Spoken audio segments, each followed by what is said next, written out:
Saccolongo, il titolare di un locale di lap dance, aggredito, sequestrato e rapinato da 3 malviventi armati di coltello che gli hanno portato via l'incasso della serata.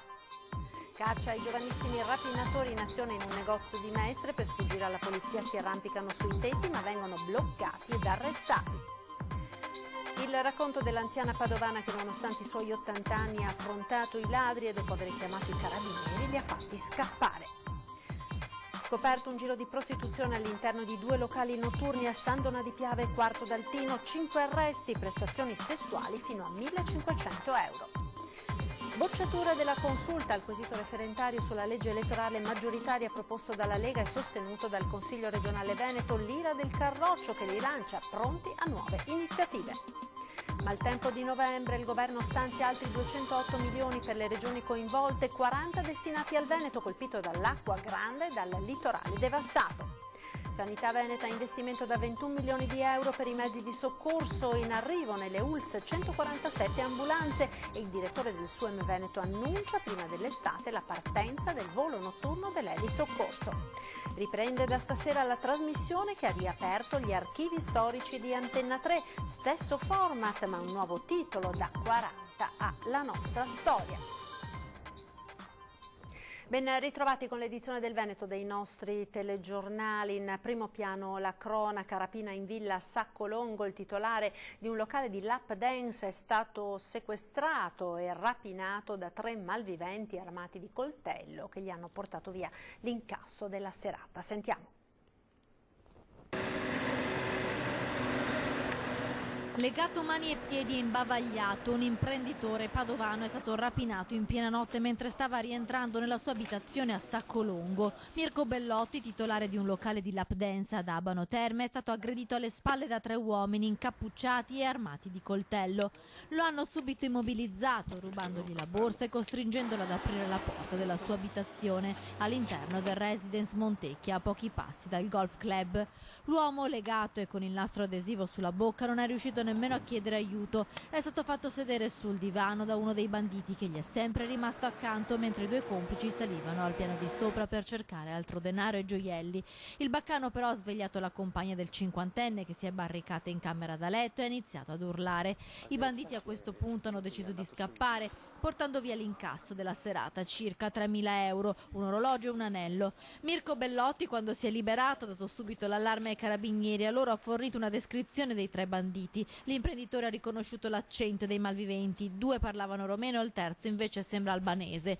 Poche ore dopo la rapina, gli abitanti del tranquillo residence a pochi chilometri dai Colli Ugani sono sotto shock. Una cosa brutta, ovviamente speriamo che non sia successo niente di grave a lui, ma speriamo che non ricapiti, ovviamente. Avete sentito qualcosa? No, non ho sentito niente. Con ogni probabilità Bellotti a notte fonda è stato seguito all'uscita del suo locale di lap dance. I banditi hanno agito senza esitazione, forse erano certi di poter trovare qualcosa. E rapina in pieno giorno a Mestre, i ladri, 2 minorenni rumeni si sono arrampicati sui tetti per fuggire ai poliziotti e sono stati arrestati poco dopo. Li hanno rincorsi, sono saliti su là, hanno cercato di scavalcare, sono riusciti a scavalcarle e andare sopra i tetti. Chi si è trovato di fronte alla scena era incredulo. 2 minorenni rumeni in pieno giorno, poco dopo le 12, sono entrati nel negozio Apple di Viale Garibaldi a Mestre, a pochi passi dal municipio.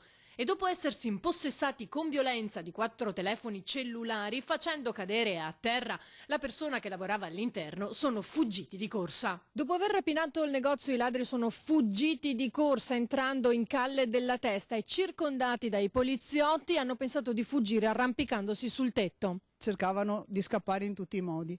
E io sono uscita con il cane per essere più tranquilla. Uno ha cercato di entrare nel giardino di casa nostra e quando ha visto il cane è tornato dentro, non sapendo dove uscire, si è arrampicato sull'albero, si è arrampicato sui tetti, ha attraversato casa nostra ed è scappato dietro. Li ho sentiti camminare sopra i tetti perché io quando li ho visti partire verso casa mia chiaramente mi sono affacciata, cioè sono entrata e sono andata sulla parte dietro per vedere se in qualche modo potevo anche aiutare i ragazzi della polizia a bracarli nel giardino nostro. Un incrocio tra un gatto e una gazza ladra proprio, cioè velocissimi e con una facilità di arrampicata pazzesca.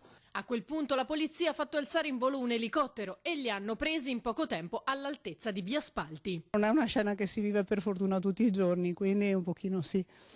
Un po' di preoccupazione c'era, e soprattutto la preoccupazione che magari potessero non prenderli e quindi ti devi comunque vedere ancora di più le spalle in questo periodo.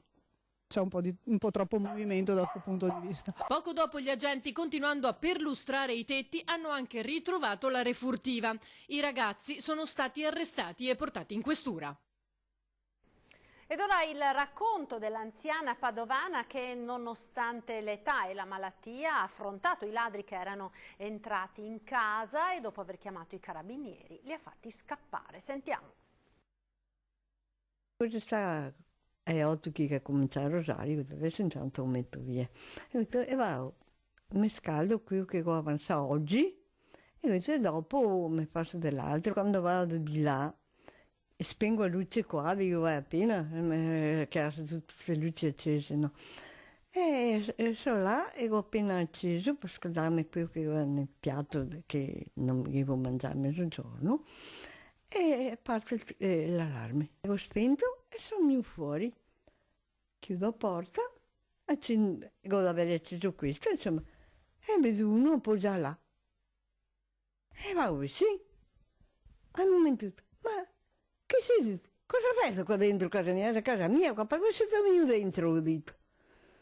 E ora con tutte le forze che aveva perché mi faccio fatica a stare in piedi, per essere in carrozzella, mi ho appoggiato né a maniglia né a porta, no? A vederla sembra uno scricciolo, minuta e magrissima, ma l'energia di Giovanna Maretto la noti al primo sguardo. Il marito in casa di riposo, l'adorato figlio che non le fa mancare affetto e presenza, vive sola in questa villetta di San Vito di Vigonza. I ladri erano in 2, li ha visti e affrontati, anche se a 80 anni compiuti ad agosto. Sono del leone, ci ha raccontato Fiera.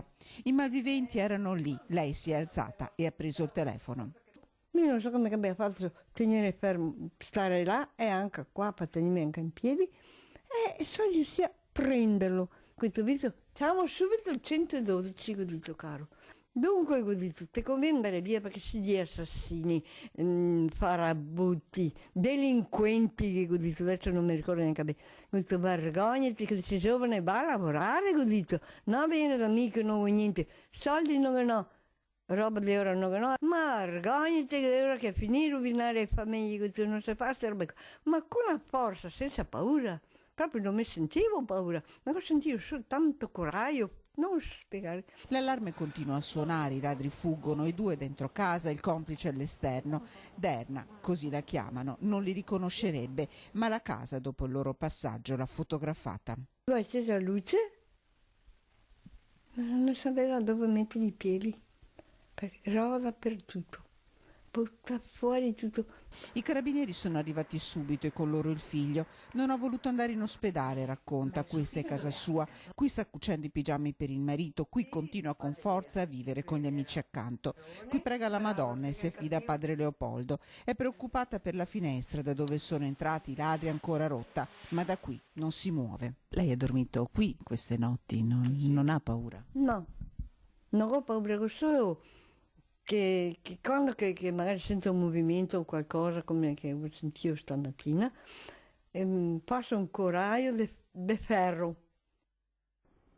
Giro di prostituzione scoperto dalla polizia nel veneziano in locali di lap dance tra San Donà di Piave e Quarto d'Altino. Noi siamo partiti sostanzialmente da un esposto anonimo che ci è arrivato qui alla squadra mobile in questura e dopodiché ovviamente abbiamo sviluppato un'attività di indagine sia con i metodi tradizionali che si basano sull'osservazione e sull'appostamento, ma è stata necessaria anche un'attività tecnica di intercettazione che ha permesso di corroborare da un punto di vista probatorio l'ipotesi accusatoria che abbiamo sostenuto, coordinati in questo ovviamente dalla Procura della Repubblica di Venezia. Un esposto anonimo particolareggiato ha fatto dunque scattare le indagini della squadra mobile durate alcuni mesi, che hanno portato a scoprire una fiorente attività di prostituzione all'interno di 2 locali notturni, l'Arabesca di San Donà di Piave e il Game Over di Quarto d'Altino, gestiti dai fratelli Vendramello di Jesolo, Matteo di 40 anni, Federico di 44, arrestati e portati in carcere. Agivano insieme ad altri 3 ora agli arresti domiciliari. Micaela Ovila, 35enne, residente a Jesolo con competenze logistiche, Lorenzo Borga, 70enne di San Donà di Piave e Ugo Bozza, 66enne di Portogruaro. L'accusa è di favoreggiamento e sfruttamento della prostituzione. Tutto si basava su quello che era il vantaggio economico, appunto, come ha detto lei bene, patrimoniale, per cui non si è registrata alcuna necessità di intervenire sulla volontà delle ragazze, erano tutte d'accordo sotto questo aspetto. Una cinquantina in tutto le ragazze coinvolte originarie dell'Est, tra i 18 e i 35 anni. Svariata la clientela, dai giovani ai meno giovani, come svariate le possibilità di consumare il rapporto. Da quello meno costoso, 150 euro per mezz'ora prima di entrare nel privé all'interno, ad altri più costosi uscendo dal locale. In albergo con tariffe fino a 500 euro o in casa per l'intera notte con cifre che potevano arrivare anche a 1.500 euro. Per assicurarsi questo tipo di prestazione, gli interessati contattavano telefonicamente i gestori dei locali e concordavano tempi e modi. Alcuni pagavano con carta di credito, per questo le ragazze erano fornite di POS. I guadagni venivano poi divisi con i titolari con percentuale tra 50 e 70. Dalle stanze della diocesi a quelle del tribunale, la vicenda di Don Marino, il parroco di Albignasego, allontanato perché sospettato di avere una relazione con una donna, continua a far discutere. La procura ha aperto un'indagine. Sentiamo. Le dichiarazioni di Don Marino non sono passate di certo inosservate. Le sue accuse shock sulla presenza di preti pedofili all'interno della curia di Padova hanno scatenato le reazioni non solo della diocesi, che ha invitato l'ex parroco di Albignasego a chiarire le sue dichiarazioni, ma anche della procura, che ha formalmente aperto un'inchiesta. Don Marino, dimessosi dal suo ruolo di parroco e sospeso dalla curia che sta indagando su presunti comportamenti non conformi al celibato, aveva dichiarato di essere a conoscenza di preti pedofili e che avrebbe fatto i nomi nel caso la diocesi lo sospendesse definitivamente dal ruolo di sacerdote. I carabinieri però hanno voluto accertare le sue accuse e lo hanno sentito nei giorni scorsi. L'ex parroco, secondo quanto riportato dal Gazzettino, non avrebbe fatto i nomi dei religiosi e non avrebbe indicato i luoghi, ma ha confermato le sue pesanti accuse contro una serie di preti e di parroci. Le sue dichiarazioni sono state quindi trasmesse in procura, dove è stata aperta un'indagine. Prossimamente, dunque, Don Marino Ruggero potrebbe essere sentito anche dal magistrato. Il maltempo di novembre con l'acqua grande a Venezia, il litorale devastato e le frane in montagna. Oggi via Twitter l'annuncio del Premier Conte, via libera dal Consiglio dei Ministri a ulteriori 208 milioni di euro per le 12 regioni colpite dal maltempo, tra queste il Veneto, al quale saranno destinati 40 milioni, ha ribadito il Ministro per i rapporti con il Parlamento Federico D'Incà. Il commento del governatore Zaia: il sistema di protezione civile conferma ancora una volta tutta la sua efficienza. Ringrazio il capo dipartimento Borrelli che, dopo aver garantito la sua presenza sul campo nei giorni più duri, come già per Vaia, ha creato tutte le condizioni affinché il Veneto sia sostenuto nella ripresa dopo i gravi danni del maltempo e delle mareggiate di quest'autunno. Con stanziamenti governativi è proprio di noi veneti non perdersi d'animo e reagire subito alle disgrazie, rimboccandosi le maniche senza sapere quale sarà il contributo a livello centrale, aggiunge Zaia, ma quando questo arriva sappiamo essere grati e dimostrare da subito che non va sprecato. E scontro politico incandescente in Veneto dopo la bocciatura del referendum per il ritorno al sistema maggioritario, il centrodestra all'attacco della consulta. È un favore ai partiti di maggioranza, è un favore a chi non vuole mai andare ad ascoltare i cittadini, è un favore a chi ha paura del giudizio dei cittadini. Ci dispiace, partiremo con ulteriori iniziative per dare una legge elettorale nazionale che sia garanzia di maggioranze solide. Usa parole dure e rilancia il presidente del Consiglio regionale del Veneto Roberto Ciambetti. Proprio Palazzo Ferrofini del Resto era stata la prima assemblea di regioni in Italia a sostenere la proposta di referendum per l'abrogazione del sistema elettorale proporzionale. Poi erano arrivate altre 8 regioni a guida centrodestra, una corazzata che è andata a sbattere contro il pronunciamento della Corte Costituzionale. Il quesito intendeva trasformare l'attuale sistema in un maggioritario puro, come accade in Gran Bretagna, ma i collegi in Italia vanno disegnati ex novo e quindi la legge elettorale non sarebbe stata immediatamente applicabile. Da qui lo stop del giudice supremo. È una vergogna il vecchio sistema che si difende, ha tuonato Salvini, cui si sono subito uniti i colonnelli locali. Il problema è che si è persa una grossissima occasione di democrazia, al contrario di quanto dicono certe forze politiche, perché noi sappiamo che la Gran Bretagna da sempre ha questa legge elettorale e sappiamo che è una delle migliori democrazie al mondo. Ma è l'intero centrodestra a ribellarsi. Purtroppo era prevedibile, perché questa è una consulta molto politicizzata. Diciamo che non disturbano il manovratore. Il manovratore vuole tornare alla proporzionale perché è la legge che può mettere il Parlamento nel ricatto continuo. La maggioranza romana, opposizione a Venezia, applaude invece alla consulta. Di una bella giornata ha parlato il ministro veneto per i rapporti con il Parlamento Federico D'Incà, che rilancia il proporzionale con sbarramento al 5%. Per i colleghi del PD la questione elettorale va risolta a Roma. È compito del Parlamento trovare la soluzione più coerente per dare stabilità e rappresentatività all'interno del Parlamento stesso. Per i Dem in regione la bocciatura del quesito è uno scampato pericolo, ma anche una brutta pagina politica per il Veneto. Dispiace che il Consiglio regionale del Veneto si sia piegato a questa operazione che è stato un grande bluff. Evidentemente quella proposta di referendum avrebbe proposto una legge da Bulgaria, ma da Bulgaria quando c'era ancora il muro di Berlino. Tornano da domani le piogge in Veneto, parliamo ora di tempo, piogge più consistenti in pianura e con neve nei fondovalle dolomitici. Localmente la neve potrà arrivare anche nei fondovalle prealpini con accumuli di qualche centimetro nel Feltrino, ma sentiamo cosa ci attende nel weekend dal generale Giancarlo Iannicelli.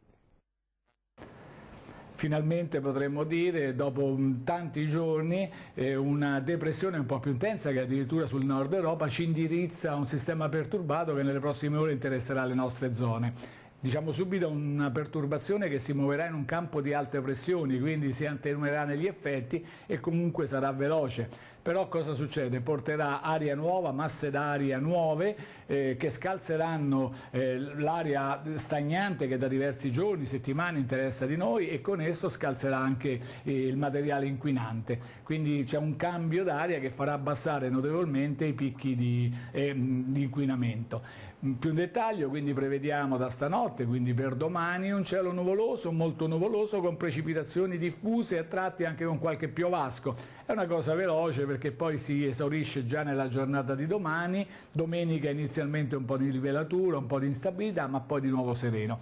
L'alta pressione resiste, per intenderci, e quindi ristabilirà le condizioni di ristagno di massa d'aria nella prossima settimana. Quindi con il passare dei giorni la situazione potrà diventare lentamente ancora critica. Le temperature questa notte sopra lo zero perché il cielo si copre, la massima domani 7 gradi, poi per domenica si rasserena, quindi la notte di nuovo qualche gelata, 2 gradi sotto lo zero, le massime intorno ai 7 gradi.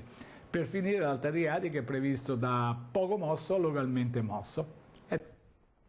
E parliamo ora di sanità, perché sono state oltre 669.000 le chiamate al 118 del Veneto e oltre 369.000 le missioni, 1.000 al giorno effettuate nel corso del 2019. Lo rende noto la Regione, precisando che gli interventi partono da 128 basi con 226 mezzi operativi al giorno. Di questi ultimi 123 sono ambulanze di soccorso avanzato con infermiere a bordo, una ogni 39.000 abitanti rispetto allo standard ministeriale che ne indica una ogni 60.000. Ogni giorno 48 medici si trovano in attività a bordo di un'auto medica e di un'ambulanza, e proprio oggi è stato presentato il maxi investimento da parte di Azienda Zero, che ha chiuso una gara grazie alla quale stanno per essere messe in servizio in totale in Veneto 147 ambulanze. Vediamo nel dettaglio quante a Treviso.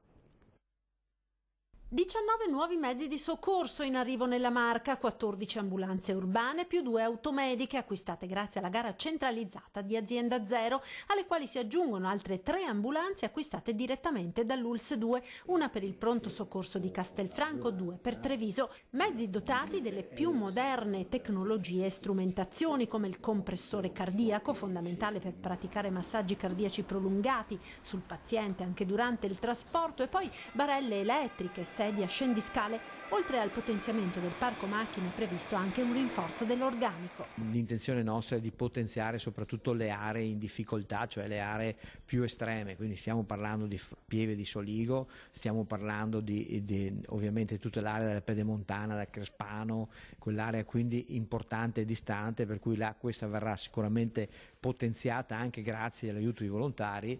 L'idea è quella comunque di potenziare anche le automediche e quindi assumere una decina di infermieri in più e sicuramente un medico in più rispetto all'attuale dotazione, che è di 76 persone. Nuovi mezzi che andranno a sostenere un'attività, quella degli interventi di soccorso, che ha visto negli ultimi 20 anni un incremento dell'80%, oltre 51.000 gli interventi nel 2019, 107.000 le chiamate gestite dalla centrale operativa.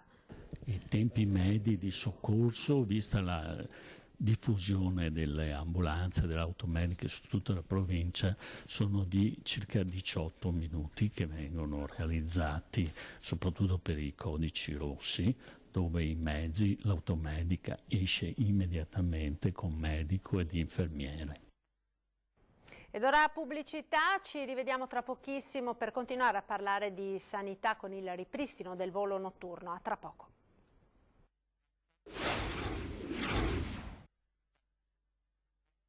Servizi. Rieccoci in studio con l'edizione del Veneto dei nostri telegiornali. Torniamo a parlare di sanità con il volo notturno dell'elicottero del SUEM, che sarà operativo prima della prossima estate con base a Belluno. Sentiamo.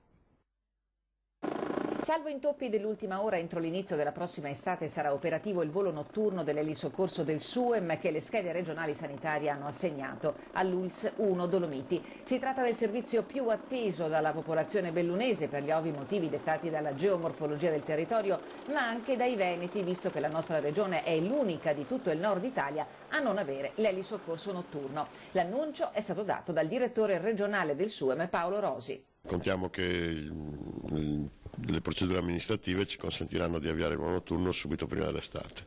La gara per l'affidamento del servizio di elisoccorso si è conclusa lo scorso anno e la delibera di aggiudicazione è stata firmata alla vigilia di Natale. L'attività sarà svolta in continuità dalla Babcock ex INAER, che nei prossimi giorni stipulerà la convenzione. L'azienda Zero, che ha fatto la gara per tutto il territorio, dovrà firmare la convenzione con la ditta che ha vinto la gara. A partire dalla convenzione scadono i termini entro i quali la ditta deve attivare quanto richiesto. I tempi previsti per l'attivazione del volo notturno sono di 120 giorni e entro questi termini i piloti dovranno essere formati per il volo notturno. Nel contempo il 118 e Babcock dovranno mappare il territorio per individuare i punti di atterraggio, esclusi quelli sanitari. Insomma, bisogna correre per poter garantire prima dell'avvio della stagione estiva il servizio che raggiungerà anche Treviso, Venezia e Asiago. Quel che è certo è che la base non potrà essere momentaneamente quella di Pieve di Cadore, dove devono ancora iniziare i lavori per la realizzazione del nuovo eliporto assegnati alla IT di Modena. Gli aspetti logistici saranno decisi comunque dall'ULSS 1. O Pieve di Cadore o Belluno, questo sarà un aspetto logistico che verrà gestito dall'ULSS 1. La nostra programmazione subito dopo i telegiornali torna a 20:10, ospite questa sera di Ferdinando Avarino, l'assessore regionale alla protezione civile Giampaolo Bottaccin. Poi dalle 21:15 riprende la trasmissione che ha riaperto gli archivi storici di Antenna 3, stesso format ma un nuovo titolo, da 40 a La nostra storia. Appuntamento quindi come sempre su Antenna 3 a partire dalle 21:15. Ed è tutto per questa edizione, grazie per essere stati con noi, vi lascio come sempre al meteo, arrivederci.